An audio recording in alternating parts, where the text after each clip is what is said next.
بسم اللہ الرحمن الرحیم الحمدللہ والصلاة والسلام علی سید المرسلین وعلی آلہ وصحبہ اجمعین۔ آج ہم جو ٹاپک پڑھنے جا رہے ہیں وہ ہے الحروف المشبہہ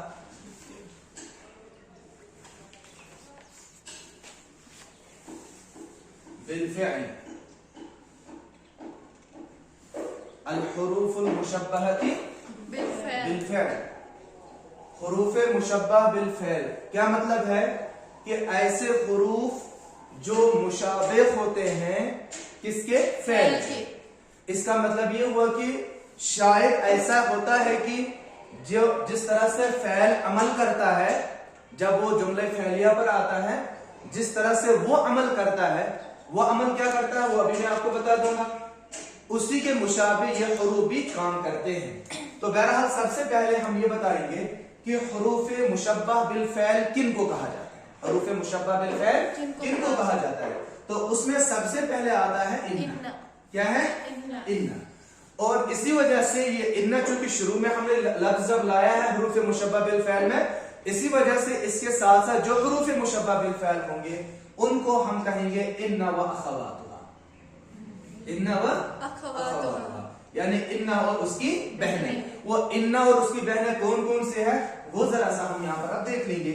سب سے پہلے ہمارے پاس ان ہے، ان کے بعد ہے ان، ٹھیک ہے، ان ان، اور اس کے بعد ہے کأن۔ کیا ہے؟ کأن۔ پھر ہے لیکن، ان، ان، کأن، لیکن، لیت، اور ہے لعل۔ گویا کہ اگر آپ سے کوئی کہے کہ حروف مشبہ بالفعل کتنے ہیں تو آپ گنیں گے ان سے، ان، ان، کأن، لیکن، لیت، لعل۔ تو حروف مشبہ بالفعل کتنے ہوئے؟ 6 ہوئے۔ حروف مشبہ بالفعل 6 ہے۔ اور اس سے پہلے کہ ہم اس پر بحث کریں گے ذرا میں آپ کو یہ بتا دوں کہ جب ہم جملے فعلیہ لائیں گے، ایک فعل لائیں گے، کیونکہ یہ کس کے مشابہ ہوتے ہیں؟ فعل کے مشابہ ہوتے ہیں۔ ذرا سا ہم ایک مثال کے ذریعے سے اس کو سوچنے کی اور سمجھنے کی کوشش کریں گے۔ میں اگر یہاں پر لکھتا ہوں کتب، کیا ہے؟ کتب الولد، کتب الولد، کیا ہوا؟ کتب لکھا، الولد لڑکے نے، لڑکے نے لکھا، اور کتب الولد الرسالۃ، ٹھیک ہے نا؟ اور رسالۃ کہتے ہیں خط کو۔ کس کو کہتے ہیں؟ خط کو۔ لڑکے نے خط لکھا، لڑکے نے خط لکھا۔ ہم نے کیا دیکھا کہ جو یہ فعل ہے اس فعل کے ساتھ جو فاعل آیا ہے، اس فاعل کی اپنی ایک پہچان ہے، اس فاعل کی اپنی ایک پہچان ہے، اور اس کے بعد جو یہاں پر مفعول آ رہا ہے اس مفعول کی اپنی ایک پہچان ہے۔ گویا کہ جس طرح سے فعل اپنے فاعل اور مفعول پر عمل کرتا ہے، کیا عمل کرتا ہے؟ فاعل کو اس نے مرفوع بنا دیا، فاعل کو کیا بنایا؟ مرفوع بنا دیا، اور جو یہاں پر مفعول تھا اس مفعول کو اس نے منصوب بنا دیا۔ کس نے؟ فعل نے۔ گویا کہ فعل کے بعد جو فاعل ہوتا ہے وہ فاعل کیا آتا ہے؟ مرفوع آتا ہے، اور جو مفعول اگر اس میں آ جائے اس جملے میں تو وہ منصوب ہوتا ہے۔ کیا ہوتا ہے؟ منصوب ہوتا ہے۔ تو کہیں ایسا ہی ہوتا ہے کہ جب ہم حروف مشبہ بالفعل آتے ہیں، یعنی جب ہم ان، ان، کأن، لیکن، لیت، لعل لاتے ہیں، گویا کہ وہ ایسا ہی کچھ عمل کرتے ہیں۔ یہ ضروری نہیں ہے کہ وہ شروع میں کیا لاتے ہوں، وہ منصوب، کیا نام اس کو، مرفوع ہوگا۔ وہ ہم ابھی جو ہے مثال کے ذریعے سے سیکھ لیں گے کہ اس میں اصل میں ہوتا کیا ہے۔ جی، سب سے پہلے ہم ان کو یہاں پر پڑھیں گے، ان کے بعد ہمیں سبھی حروف مشبہ بالفعل جو ہے سمجھ میں آ جائیں گے۔ ان جو ہے بے شک کے معنی میں، ان کے کیا معنی ہے؟ بے شک یا یقیناً۔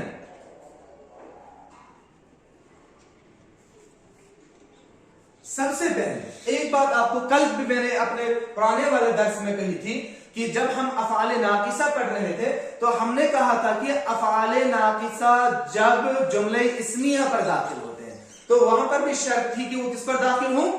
جملے اسمیہ پر۔ یہاں پر بھی ہے کہ ان جو ہے जुमले इस्मिया पर दाखिल होते हैं, जुमले इस्मिया पर दाखिल होते हैं। जब जुमले इस्मिया होगा तो जुमले इस्मिया किससे मुतकव्वन होगा, यानी वो किससे बना हुआ होता है, एक मुब्तदा और खबर से, मुब्तदा और खबर से। जब इन्ना होगा या इन्ना और उसकी जो बहनें होंगी, गोया कि वो इन्ना व अख़वातुहा तदखुलु अला जुमलतिन इस्मियतिन, वो किस जुमले पर दाखिल होते हैं, जुमले इस्मिया पर दाखिल होते हैं।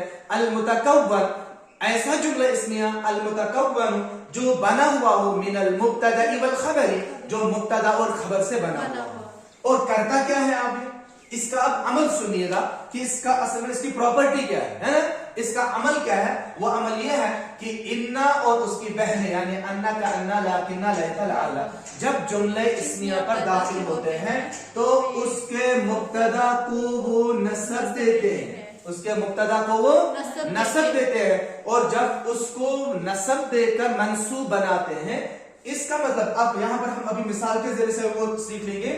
तो उस मंसूब वाले लफ्ज को जो अभी मुब्तदा था, जुमले इस्मिया का मुब्तदा था, अब उसको हम इन्ना का इस्म कहते हैं, इन्ना का इस्म कहते हैं। और इसकी जो खबर होगी, उस जुमले इस्मिया की जो खबर होगी, उस इन्ना जब उस पर दाखिल होता है या इन्ना और उसकी बहनें जब उस पर दाखिल होती है तो वो उससे क्या करते हैं, रफा देते हैं। क्या देते हैं, रफा देते हैं। और उसे इन्ना या उसकी बहनों का क्या कहा जाता है, उसकी खबर कहा जाता है। अब हम मिसाल के जरिए से थोड़ा सा समझने की कोशिश करेंगे। अगर एक हम कहेंगे कि अद्दर्सु सहलुन, अद्दर्सु सहलुन, सबक आसान है, सबक आसान है, तो यहां पर ये जुमला कौन सा है, जुमले इस्मिया। क्यों, क्योंकि अद्दर्स और सहल दोनों इस्म से ताल्लुक रखते हैं और इसकी जो इब्तिदा हुई है वो भी इस्म से हुई है। जुमले इस्मिया की खासियत होती है कि वो किससे शुरू होता है, इस्म से शुरू होता है। अरबी में वो किससे शुरू होता है, इस्म से शुरू होता है। यहाँ पर अद्दर्स सहलुन, सबक आसान है, जब हमने ये जुमले इस्मिया यहाँ पर लगा दिया, अब इस जुमले इस्मिया पर हम क्या करेंगे, इस पर हम इन्ना दाखिल करेंगे। क्या करेंगे, इन्ना इस पर दाखिल करेंगे। तो हम कहेंगे इन्ना दर्सु जो था, अब हमने कहा कि जब जुमले इस्मिया पर आता है तो वो मुब्तदा को क्या देता है, नस्ब देता है। तो नस्ब देने के लिए हमने कहा अब इन्ना दर्स, इन्ना दर्स, सीन पर यहां पर हमें जम्मा था अद्दर्सु सहलुन, लेकिन जब इन्ना दाखिल हुआ तो इन्ना की वजह से यहां पर क्या हुआ, इन्ना दर्स। अब जो सहलुन है, जो कि ऑलरेडी क्या था, मरफू था, लेकिन हमने यहां पर कह दिया क्योंकि हमें अब इसकी इन्ना की खबर बनानी है, लिहाजा हम यहां पर ये कहेंगे कि ये इन्ना की वजह से क्या बना, इन्ना की खबर बनने की वजह से ये मरफू है। क्या है, मरफू है। तो हमने अब यहां पर आपको ये बता दिया कि इन्ना और उसकी बहनें यानी अन्ना का अन्ना, लाकिन्ना, लैता, लअल्ला जो हुरूफ मुशब्बह बिल फ़इल कहलाए जाते हैं, ये तादाद में 6 है। और इनका मामला ये है, इनका काम ये है, ये अमल इस तरह से करते हैं कि ये जुमले इस्मिया पर दाखिल होते हैं। जुमले इस्मिया पर दाखिल होने के बाद उसके मुब्तदा को, उस जुमले इस्मिया के मुब्तदा को वो नस्ब देते हैं और नस्ब देने के बाद उससे क्या कहा जाता है, जुमले इस इन्ना का इस्म कहते हैं। और उसकी खबर को वो रफा देते हैं और उससे फिर इन्ना की ही खबर कही जाती है, इन्ना की खबर कही जाती है। यहाँ पर मैंने एक मिसाल कायम की, अद्दर्सु सहलुन, अद्दर्सु सहलुन, इस पर मैंने इन्ना लगा दिया तो इन्ना दर्स सहलुन। अब एक और मिसाल लिख लीजिए आप, जैसे मैं कहूंगा अल्लाहु अल्लाहु रहीम, अल्लाहु रहीम। अब इस पर इन्ना जब दाखिल करेंगे तो क्या होगा, इन्नल्लाह, तो यहां पर क्या आएगा, इन्नल्लाह, ये नस्ब होगा, मंसूब होगा, तो इस पर नस्ब आ जाएगा इन्नल्लाह रहीम।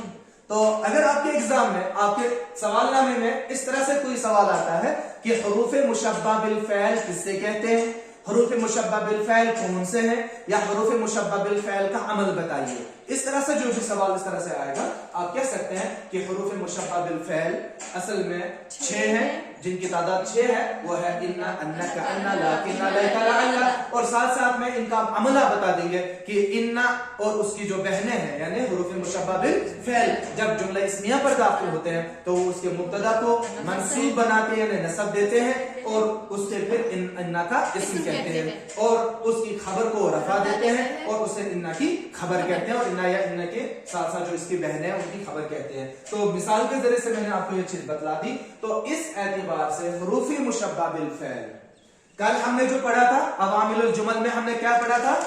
الافعال الناقصہ، افعال ناقصہ، جو کہ وہاں پر کیا تھا آپ ذرا سا اس ایک مثال کو بھی قائم کر لیجیے یہاں پر تاکہ آپ کو ذرا سا ذہن میں ہو۔ ہم یہ لکھیں گے الدرس سہل، الدرس سہل۔ ایک بات آپ کو یہ ذہن نشین ہونی چاہیے کہ جب بھی کوئی جملہ اسمیہ ہوتا ہے اس کا مبتدا بھی اور اس کی خبر بھی کیا ہوتی ہے؟ اصل میں مرفوع ہوتی ہے۔ وہ کیا ہوتی ہے؟ مرفوع ہوتی ہے۔ اور ایک اور چیز میں نے آپ کو بتائی تھی کل اپنے والے سبق میں کہ ہر کوئی اسم اصل میں کیا ہوتا ہے؟ مبنی بر رفع ہوتا ہے، مبنی بر ضمہ ہوتا ہے۔ اس میں اصل میں کون سی حالت ہوتی ہے؟ وہ حالت رفع میں ہوتا ہے، اور پھر کوئی عامل اس میں آ جاتا ہے، جیسے یہاں پر انا ایک عامل آیا اور اس نے جملے کی ساخت کو کیا کر دیا؟ تبدیل کر دیا۔ تو یہاں پر اگر ہم فعل ناقص کے طور پر یہاں پر الدرس سہل کو لیں گے تو یہاں پر الدرس سہل میں اگر ہم اب کانا لگائیں گے اور کانا یا اس کی بہن میں سے کوئی لگائیں گے تو ہم کہیں گے کان الدرس سہلن، کان الدرس سہلن۔ تو یہاں پر یعنی افعال ناقصہ میں کیا ہوتا ہے؟ وہاں پر مبتدا مرفوع ہوتا ہے اور خبر اس کی منصوب ہوتی ہے۔ کہاں پر؟ افعال ناقصہ میں۔ لیکن یہاں پر بالکل اس کا الٹا ہوتا ہے کہ انا اپنے مبتدا کو جو ہے کیا کرتا ہے؟ نصب دیتا ہے اور خبر کو جو ہے وہ رفع دیتا ہے۔ ٹھیک ہے نا؟ تو مجھے امید ہے کہ آپ نے یہ سبق بھی سمجھ لیا ہوگا۔ اس کے بعد ہم کچھ اور بھی چیزیں پڑھیں گے، لیکن اس سے پہلے کہ ہم ذرا سا اس کی مشق کی طرف جائیں گے جو ہمیں یہاں پر تمرین دی گئی ہے۔ تمرین میں ہے اللہ غنی، اللہ غنی۔ اس کو ہم کیسے جو ہے یہاں پر انا لگا کر پیش کر سکتے ہیں اور اس کی مثال کیسے قائم کر سکتے ہیں؟ ہم کہیں گے ان اللہ غنی۔ اس کے بعد ہے المسجد جمیل، ان المسجد جمیل۔ ٹھیک ہے؟ الشمس طالعۃ، الشمس سب سے پہلے دیکھنا ہے کہ شمس جو ہے یہ مؤنث ہے، کیا ہے؟ مؤنث ہے، اس لیے طالعۃ آیا ہے۔ اب دیکھیے الشمس کو اب یہاں پر انا لگا دیجئے، ان الشمس طالعۃ۔ الثوب نظیف، کپڑا جو ہے نظیف جو ہے صاف ستھرے کو کہتے ہیں، صاف ہے۔ اب کہیے ان الثوب نظیف، اور اس کے بعد کیا ہے؟ جی الدرس جدید، سبق نیا ہے۔ اب کہیے ان الدرس جمیل، وہ ہے کہ درس میں جو ہے لفظ زبر آتا ہے، یہاں پر نصب آتا ہے۔ آگے بڑھیے الاسلوب واضح، ان الاسلوب واضح۔ الجو لطیف، ان الجو لطیف۔ السیارۃ یابانیۃ، ان السیارۃ یابانیۃ۔ الطلاب مازحون۔ یہاں پر آپ کو تھوڑا سا یہاں پر سمجھنے کی ضرورت ہے۔ ہم نے کل آپ کو ایک اور چیز بتائی تھی کہ جب ہم کسی پر بھی جو ہے جو حالت ہوتی ہے، حالت رفع جو ہے، ہم ایسے کہیں گے حالت رفع اور حالت نصب، یعنی کہ جب کوئی لفظ مرفوع ہوگا اور جب کوئی لفظ منصوب ہوگا، یہ دو طرح سے آ سکتا ہے۔ کل بھی میں نے بتایا تھا کہ یا تو وہ حرکت کے ذریعے سے آئے کہ اس میں حالت رفع میں یا پیش ہوگا یا اس میں دو پیش ہوگا، یا ضمہ ہوگا یا ضمتین ہوگا، ایک ضمہ ہوگا یا دو ضمہ ہوگا۔ تو یہ حالت رفع میں حرکت ہے، حالت رفع میں حرکت کے اعتبار سے یا ایک ضمہ ہوگا یا دو ضمہ ہوگا۔ ٹھیک ہے نا؟ اور یہی جو ہے کبھی جو ہے یہ جب ہم تسنیہ دیکھیں گے، تسنیہ کا جو لفظ ہوگا اس تسنیہ میں الف نون کے ذریعے سے استعمال ہوتا ہے، جیسے ولد ولدانی، ولد ولدانی۔ تو ولدانی میں جو الف نون لاسٹ میں ہے اس کو الف نون تسنیہ کہتے ہیں، الف نون تسنیہ کہتے ہیں۔ اب اگر یہ جمع کا صیغہ ہوگا، क्या होगा, जमा का सीगा होगा, और वो जमा भी जमा सालिम हो, क्या हो, जमा सालिम हो, क्योंकि मैंने कहा था पहले वाले दर्स में जमा की दो किस्में होती हैं, एक जमा सालिम और दूसरा जमा मुकस्सर, ठीक है ना। तो अगर हम वलदुन की देखेंगे, वलदुन की जो है तस्निया है वलदानी, लेकिन इसकी जब जमा आएगी वो जमा मुकस्सर आती है औलादुन, क्या आती है, औलादुन। तो इसमें बहरहाल वो वाला सीगा वो काम चीज नहीं होगा, बल्कि उसमें हरकत के एतबार से होगा। लेकिन अगर कोई ऐसा लफ्ज है जिसकी जमा जमा सालिम हो, जैसे मिसाल के तौर पर मुस्लिमुन, मुस्लिमानी, मुस्लिमून, मुस्लिमून, तो ये मुस्लिमून जो है जमा में वाव नून के साथ हालत रफा आता है। हालत रफा किसमें आता है, वाव नून के साथ। तो हरकत के एतबार से आएगा तो या जम्मा आएगा या दो जम्मा आएगा, और अगर तस्निया होगा तो अलिफ नून के साथ आएगा, और अगर जमा का सीगा हो, जमा भी जमा सालिम हो, तो वाव नून के साथ आएगा, ठीक है ना, ये ध्यान में रखना है। और अगर हालत नसब होगा तो हालत नसब या एक जबर से या दो जबर से आएगा, ठीक है ना, ये हरकत के एतबार से। और हरफ के एतबार से तस्निया जो आता है या नून के जरिए से। वलदानी को जब हालत नसब में हम देखेंगे मंसूब वाली हालत, तो वह है वलदैनी, क्या है, वलदैनी, बिंतुन बिंतैनी, जदीदुन जदीदैनी, ठीक है ना, कब, हालत नसब में, उस तरह से वलदानी आता है। लेकिन यानून की हालत जो है किसमें, हालत नसबी में जो है इस तरह से आती है यानून के जरिए से। अब यही जो है अगर वाव नून वाला जमा यानी कि जमा सालिम हो, अगर वो हमें हालत नसब में लाना हो, वो आता है यानून के जरिए से ही, लेकिन यानून मा कबल कसरा, यानून मा कबल, और इसमें यानून मा कबल फतह है, यानून मा कबल फतह, यह है वलदैन, है ना, वलदैन, और इसमें आएगा मुस्लिमुन, मुस्लिमून आए, यह आएगा मुस्लिमीन, क्या आएगा, मुस्लिमीन। तो गोया कि इसमें यानून इसमें भी है, यानून तस्निया में भी है, मगर वहां पर यानून मा कबल क्या है, फतहा, वहां पर जबर है, लेकिन यहाँ पर यानून से पहले क्या होगा, जेर होगी, यानी कसरा होगा। तो इस एतबार से यहां पर आपका जो है लफ्ज आया है अत्तुल्लाबु माज़िहून, क्या आया है, अत्तुल्लाबु माज़िहून। अब इस पर इनका दाखिल कीजिए, इन्नत्तुल्लाब माज़िहून। लेकिन अगर इसी जुमले पर आप काना इस्तेमाल करेंगे, क्या कहेंगे वहां पर, कानतुल्लाबु या कानतित्तुल्लाब भी कह सकते थे, क्योंकि तुल्लाब यहाँ पर जो है जमा मुकस्सर है, जमा मुकस्सर वाहिद मुअन्नस के भी हुक्म में होती है, लेकिन हम कहेंगे कानतुल्लाबु माज़िहून को हम क्या कहेंगे, अब माज़िहीन, कानतुल्लाबु माज़िहीन, ठीक है ना। तो माज़िहून जो है यहाँ वहां पर चेंज होगा, लेकिन चूंकि इन्ना में हमें मुब्तदा नसब मंसूब होता है, लिहाजा यहाँ पर हम कहेंगे कानतित इन्नतुल्लाब, इन्नतुल्लाब। अब यहाँ पर है अल कातिबून मशगूलून, अल कातिबून मशगूलून। अब इन्ना लगाइए, इन्नल कातिबून की बजाय अब क्या आएगा, इन्नल कातिबीन, इन्नल कातिबीन, वही है या नून मा कबल कसरा, ठीक है। इन्नल कातिबीन मशगूलून, मशगूलून हालत रफी में ही पहले ऑलरेडी था, और यहाँ पर भी जब इन्ना दाखिल हुआ तो उसने उसके साथ कोई छेड़खानी नहीं की, लेकिन हमने ये कह दिया कि इन्ना अपनी खबर को क्या करता है, रफा देता है, तो वहां पर मशगूलून ही आएगा। तो मुझे उम्मीद है कि आपने ये चीज समझी होगी। वमा अलैना इल्लल बलागुल मुबीन। अस्सलामु अलैकुम व रहमतुल्लाहि।